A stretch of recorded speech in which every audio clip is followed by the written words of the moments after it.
parle. Chaque jour, Charles et Carole vous présentent la leçon de l'école du sabbat.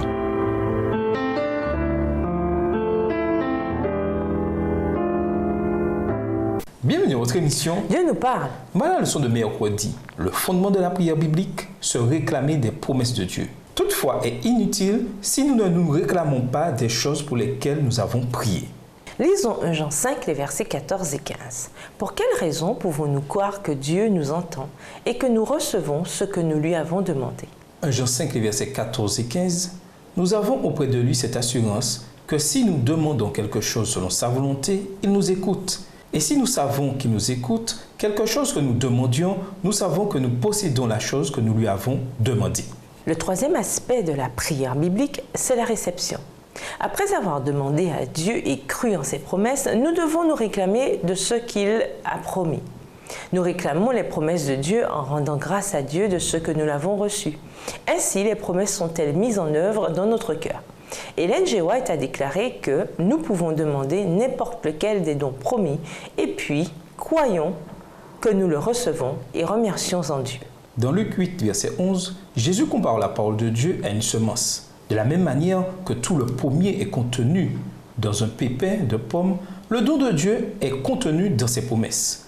Quand nous réclamons la promesse et que nous remercions Dieu, nous possédons déjà le don qu'il a promis.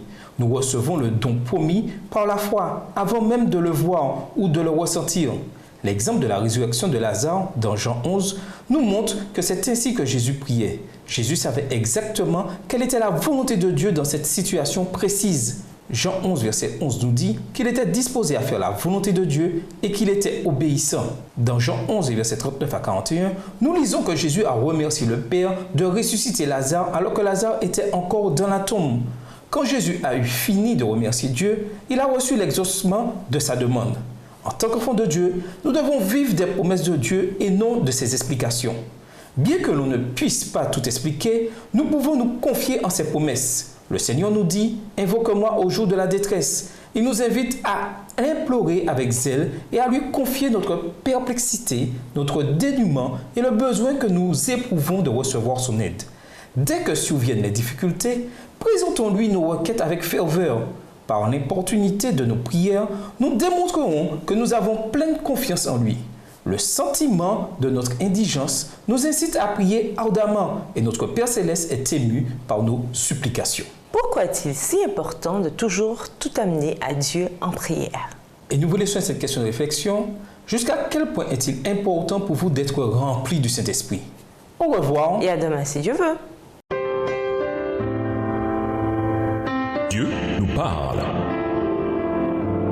Chaque jour, Charles et Carole vous présentent la leçon de l'école du sabbat.